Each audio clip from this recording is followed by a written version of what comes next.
esse depoimento do Delgatti, ele faz um estrago nas Forças Armadas? É um efeito devastador, que, aliás, resume bem o que representou as Forças Armadas na eleição e no governo inominável.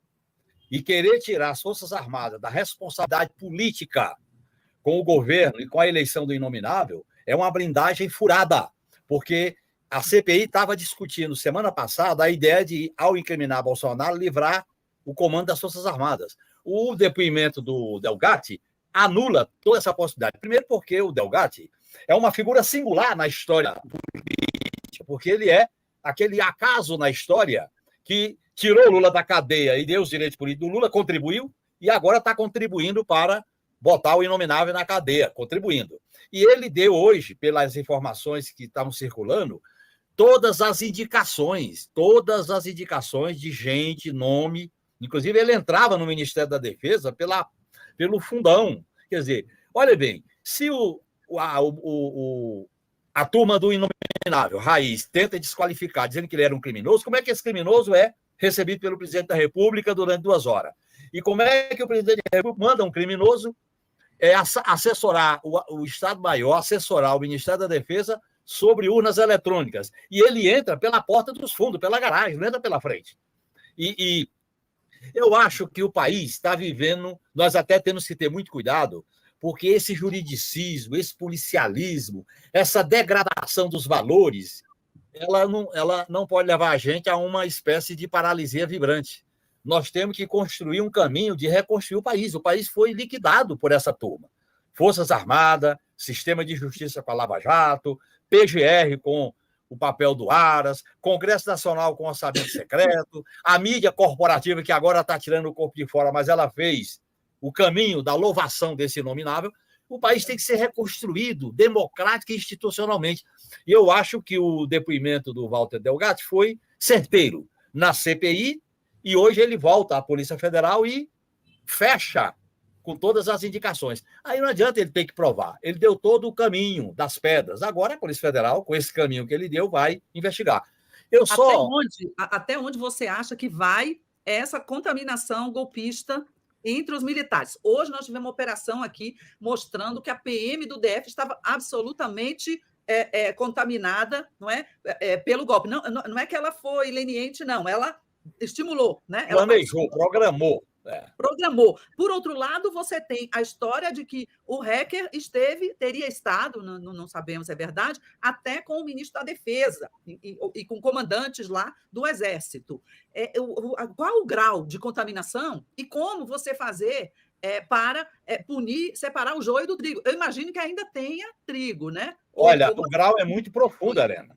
O grau é muito profundo. Lembre-se que há 15 dias atrás, o atual comandante do Exército, o general Tomás, foi recebido em Curitiba, na divisão que ele chefiou, com alguns militares na frente do quartel com melancia, aquela ideia verde por fora e vermelho por dentro. O comandante do Exército, Tomás. Veja bem, o bolsonarismo entrou profundamente nas Forças Armadas. E se a gente não desbolsonarizar, é mais grave do que aconteceu com a transição de 79 a 85.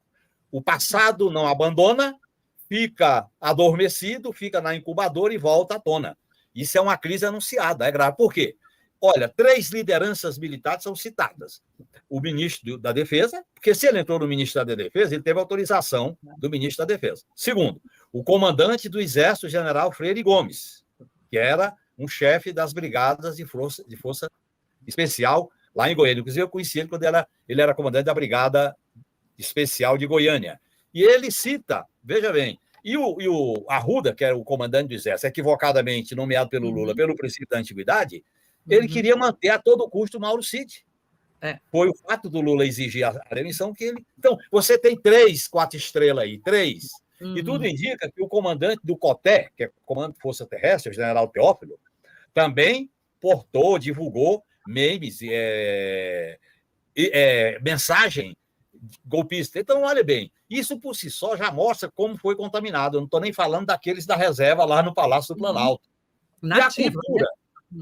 E a cultura política que foi desenvolvida nesses 4 anos era a cultura do marxismo cultural, a cultura contra o politicamente correto, a cultura do inimigo interno como se fosse a esquerda e os movimentos sociais, botar a Comissão da Verdade como bode expiatório, é a cultura de uma guerra permanente, recuperando o conceito de guerra interna, e essa cultura se desenvolveu e se aprofundou, porque é o senso comum, Helena, Denise e Sara, misturou o senso comum, que é uma tradição das Forças Armadas, tradição golpista, autoritária, defesa do status quo, a não obediência ao princípio da soberania do poder civil, que emana do voto, esta cultura se fundiu com o discurso do presidente da República. E aí você vê, não tem uma denúncia deste governo que não envolva militares de uma graduação ou de outra. É 7 de setembro, é joia, é golpismo, é manifestação contra a Covid, é Pazuello no Ministério da Saúde. Não tem um fato, até agora, que não tenha uma liderança importante. Portanto, eu acho que as Forças Armadas têm, eu vou usar a palavra forte, do ponto de vista democrático, do ponto de vista profissional, do ponto de vista dos valores de subordinação ao poder civil, elas têm que ser reconstruídas. Tem que ser reconstruída porque a contaminação foi muito profunda, muito ampla. É uma espécie de refundação. O papel da defesa... Punindo esses generais, fazendo... Como fazer isso? Olha, primeiro eu acho que tem que haver um debate nacional sobre uma nova política de defesa, coisa que não está existindo hoje no país. Essa é a preliminar. Segundo, a gente respondeu o que fazer com os militares diante da nova política de defesa. 3, há o princípio da soberania do poder civil sobre o aparato militar. Quer dizer, militar não comanda politicamente, quem comanda o militar é o poder civil. Mexer na questão da justiça militar. E dos parâmetros de formação nas academias militares. O Brasil não está tendo defesa. A defesa cibernética não vale muita coisa. A defesa aeroespacial não existe.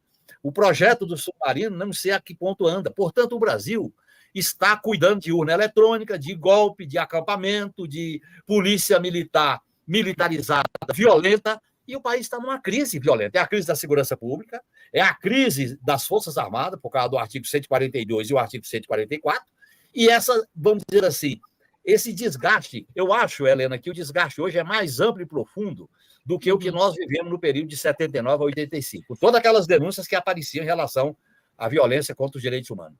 E agora esse desgaste vira camelô, de joia, de relógio. É uma coisa medíocre, ridícula. É degradante, né? É degradante, igual o da degradação.